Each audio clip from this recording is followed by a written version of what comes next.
Assalamualaikum warahmatullahi wabarakatuh. Selamat pagi anak-anak. Bagaimana kabarnya? Alhamdulillah ya, semua pada sehat. Dalam pertemuan minggu ini, kita akan membahas tentang kewenangan lembaga-lembaga negara menurut Undang-Undang Republik Indonesia. Untuk memulai pelajaran hari ini, sebaiknya kita bersama-sama berdoa kepada Allah Subhanahu wa Ta'ala. Berdoa mulai.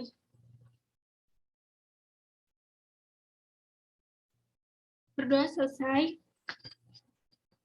Untuk absen, kalian bisa mengisi link yang telah Ibu bagikan di grup WA ya.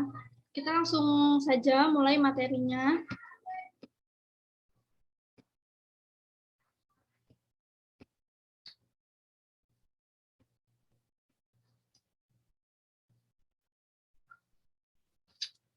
Materi pada minggu ini yaitu kewenangan lembaga-lembaga daerah menurut Undang-Undang Dasar Negara Republik Indonesia. Rumusan tujuan pembelajaran dari KD ada audiens. Siswa, condition, setelah mendengarkan penjelasan guru tentang kewenangan lembaga-lembaga negara menurut Undang-Undang NKRI tahun 1945, behavior menjelaskan genre partisipasi warga negara dalam sistem politik Republik Indonesia. Setelah mendengarkan penjelasan guru tentang kewarganegaraan lembaga-lembaga negara menurut Undang-Undang Dasar Negara Republik Indonesia tahun 1945, siswa mampu menjelaskan partisipasi warga negara dalam sistem politik Republik Indonesia. Di sini ada kompetisi dasar. 3.3 menganalisis fungsi dan kewenangan lembaga-lembaga negara menurut Undang-Undang Dasar Negara Republik Indonesia tahun 1945. IPK dalam materi ini yaitu 3.3.1 mengidentifikasi suprastruktur sistem politik Indonesia. 3.3.2 menganalisis lembaga-lembaga negara Republik Indonesia menurut Undang-Undang Negara Republik Indonesia tahun 1945. Selanjutnya ada 3.3.3 menganalisis tata kelola pemerintahan yang baik. Yang terakhir 3.3.4 menunjukkan partisipasi warga negara dalam sistem politik Republik Indonesia. Tujuan pembelajaran dari materi ini yaitu yang pertama ada siswa mampu mengidentifikasi suprastruktur sistem politik Indonesia. Yang kedua, siswa mampu mengidentifikasi lembaga-lembaga negara Republik Indonesia menurut Undang-Undang Dasar Negara Republik Indonesia tahun 1945. Yang ketiga, siswa mampu menganalisis tata kelola pemerintahan yang baik. Yang terakhir, yaitu yang keempat, siswa mampu menunjukkan partisipasi warga negara dalam sistem politik Republik Indonesia. Topik materinya yang pertama, suprastruktur sistem politik Indonesia. Yang kedua, lembaga-lembaga negara Republik Indonesia menurut Undang-Undang Dasar Negara Republik Indonesia tahun 1945. Yang ketiga, tata kelola pemerintahan yang baik. Yang keempat, partisipasi warga negara dalam sistem politik Republik Indonesia. Topik yang pertama yaitu suprastruktur sistem politik Indonesia. Suprastruktur politik Indonesia adalah komponen yang sangat dibutuhkan dalam proses bernegara. Proses pelaksanaannya bisa berjalan dengan baik, sebab suprastruktur politik dapat membentuk regulasi berupa kebijakan publik untuk mengatur negara. Dalam buku literasi politik 2019, karya Gun-Gun Herianto dijelaskan lembaga-lembaga negara yang termasuk dalam suprastruktur politik di Indonesia yaitu MPR, DPR, DPD, Presiden, dan Wakil Presiden, Mahkamah Agung, Mahkamah Konstitusi, Komisi Yudisial, dan Badan Pemeriksaan Keuangan. Lalu ada infrastruktur politik. Selain suprastruktur politik, ada satu lagi komponen yang menyusun sistem politik di Indonesia, yaitu infrastruktur politik. Infrastruktur politik merupakan pusat kekuasaan politik rakyat atau bagian paling dasar politik dalam masyarakat. Apabila suprastruktur politik lebih mengarah pada kekuasaan lembaga formal negara, maka infrastruktur politik ini lebih bersifat eksternal, yaitu kekuasaan politik di luar lembaga formal negara. Lalu ada partai politik. Partai politik merupakan organisasi yang bersifat nasional dan dibentuk oleh sekelompok warga negara di Indonesia secara sukarela atas dasar kesamaan kehendak dan cita-cita untuk memperjuangkan dan membela kepentingan politik anggota, masyarakat, bangsa, dan negara. Partai politik sebagai sebuah organisasi masyarakat memiliki kekuatan yang cukup kuat dalam hal mengendalikan kekuasaan. Oleh sebab itu, partai politik termasuk dalam unsur infrastruktur politik. Bagi negara penganut sistem demokrasi seperti Indonesia, partai politik merupakan salah satu atribut negara demokrasi. Adapun fungsi partai politik dalam negara demokrasi yaitu sebagai sarana komunikasi politik, sarana sosialisasi politik, sarana rekrutmen politik, dan sarana pengatur konflik. Lalu ada kelompok kepentingan. Apa sih kelompok kepentingan itu? Kelompok kepentingan merupakan suatu kumpulan yang memiliki tujuan untuk mempengaruhi dan meyakinkan keputusan politik para pejabat publik agar bertindak sesuai dengan kepentingan anggota kelompoknya. Kelompok kepentingan ini bisa berbentuk lembaga swadaya masyarakat. Kelompok kepentingan dianggap sebagai infrastruktur politik karena mereka memberikan masukan yang digunakan pemerintah untuk memutuskan kebijakan yang akan diambil terhadap rakyatnya. Selanjutnya ada kelompok penekaan. Kelompok penekaan hampir mirip dengan kelompok kepentingan, yaitu sama-sama memiliki tujuan tertentu terhadap pemerintah. Kelompok kepentingan lebih fokus pada bagaimana mengartikulasikan kepentingan tertentu kepada pemerintah sehingga pemerintah menyusun kebijakan yang menampung kepentingan kelompok. Jadi, kelompok kepentingan lebih fokus terhadap proses perumusan kebijakan umum yang dibuat oleh pemerintah. Sementara kelompok penekaan lebih fokus pada usaha memengaruhi atau menekan para pejabat pemerintah untuk menyetujui tuntutan mereka. Jadi, perbedaan antara kelompok kepentingan dan kelompok penekan terletak pada cara dan sasarannya. Lalu ada media massa. Tidak bisa dipungkiri bahwa media massa dalam negara demokrasi memiliki peran yang sangat vital. Bahkan media massa dianggap sebagai pilar keempat demokrasi karena perannya sebagai pengawas pemerintah. Media massa dalam negara demokrasi juga berfungsi untuk menjabatani kepentingan masyarakat terhadap pemerintah. Mengingat peran media massa yang begitu penting dalam proses pemerintahan, tidak mengherankan apabila ia dimasukkan dalam unsur infrastruktur politik. Topik yang kedua itu lembaga-lembaga negara Republik Indonesia menurut Undang-Undang Dasar Negara Republik Indonesia tahun 1945. Yang pertama ada Majelis Permusyawaratan Rakyat, bisa disingkat dengan MPR.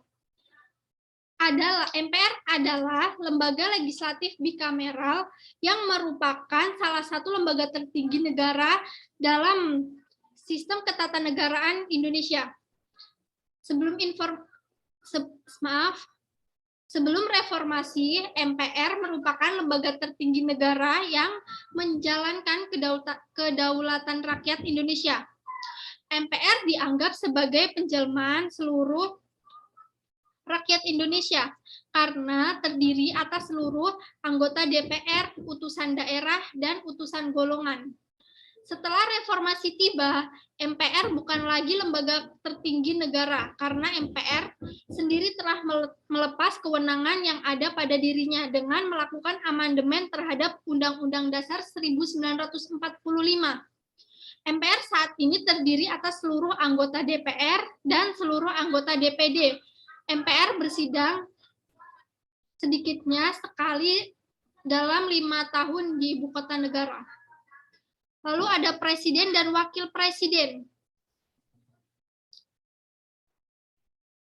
Presiden Indonesia adalah kepala negara sekaligus kepala pemerintahan Indonesia. Sebagai kepala negara, presiden adalah simbol resmi negara Indonesia di dunia. Sebagai kepala pemerintahan, presiden dibantu oleh wakil presiden dan menteri-menteri kabinet, memegang kekuasaan eksekutif untuk melaksanakan tugas-tugas pemerintahan sehari-hari. Presiden dan wakil presiden menjabat selama 5 tahun dan sesudahnya dapat dipilih kembali dalam jabatan yang sama untuk 1 kali masa jabatan.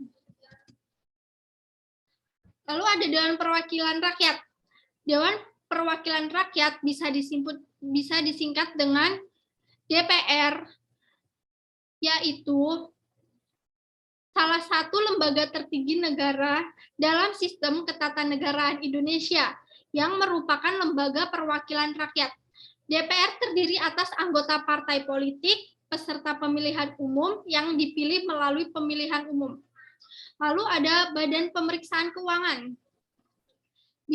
Bisa disingkat dengan BPK, adalah lembaga tinggi negara dalam sistem ketatanegaraan Indonesia yang memiliki kewenangan pemeriksa, pengelola, dan tanggung jawab keuangan negara.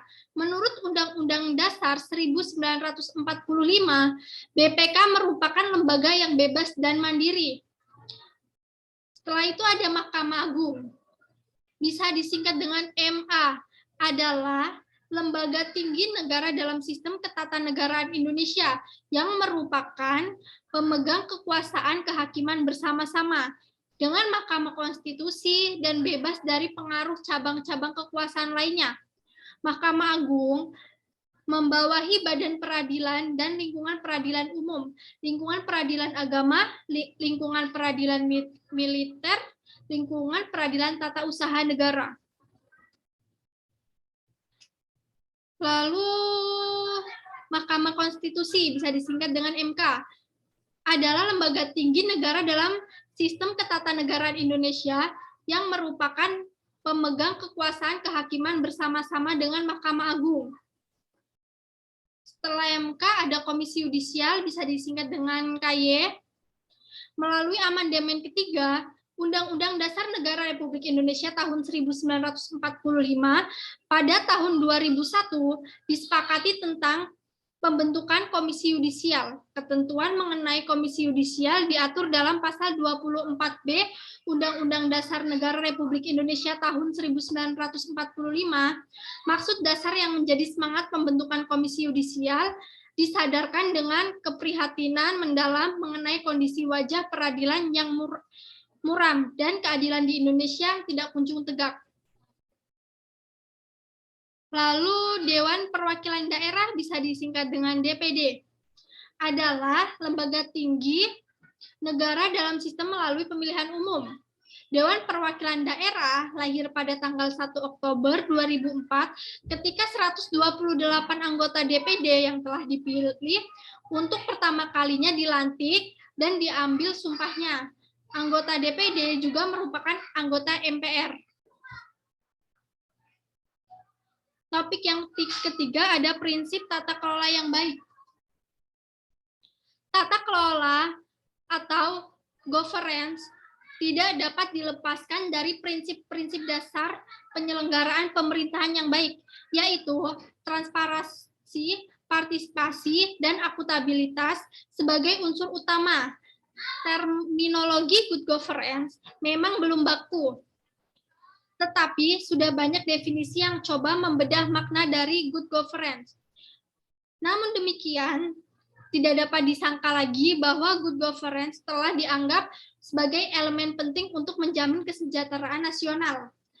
Unsur tata kelola pemerintahan yang baik. Dalam tata kelola pemerintahan yang baik terdapat 3 unsur pokok yang bersifat sinergis, yakni yang pertama ada unsur pemerintahan yang dipercaya menangani administrasi negara pada suatu periode tertentu. Yang kedua, unsur swasta atau wirausaha yang bergerak dalam pelayanan publik. Yang ketiga, unsur warga masyarakat. Ada 5 syarat mengimplementasikan tata kelola pemerintahan yang baik adalah yang pertama mewujudkan efisiensi yang terjadi dalam manajemen pada sektor publik.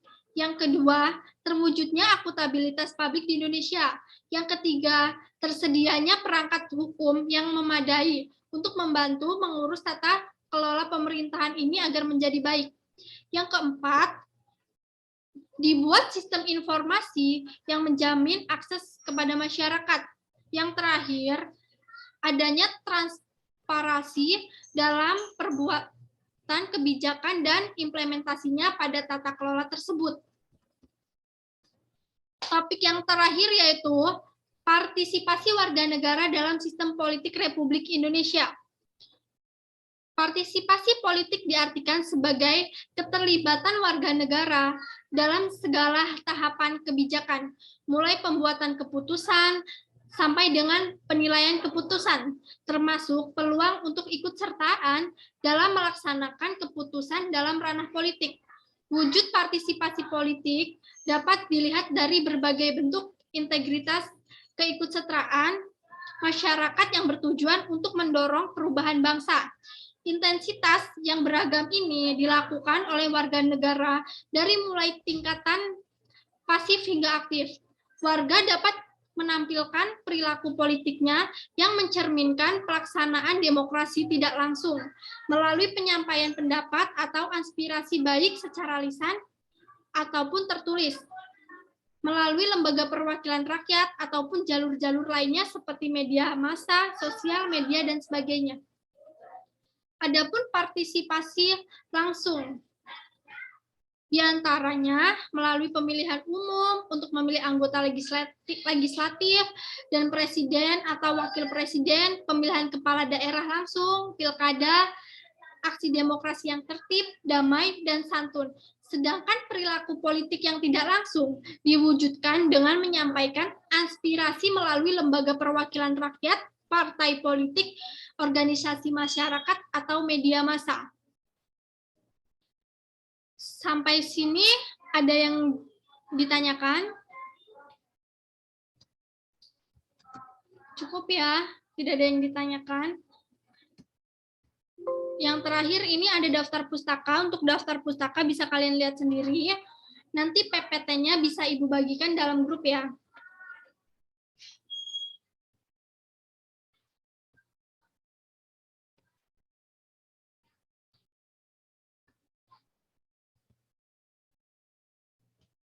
Untuk pertemuan minggu ini, sampai sini ya. Kalau tidak ada yang ditanyakan, Ibu akhiri. Wassalamualaikum warahmatullahi wabarakatuh.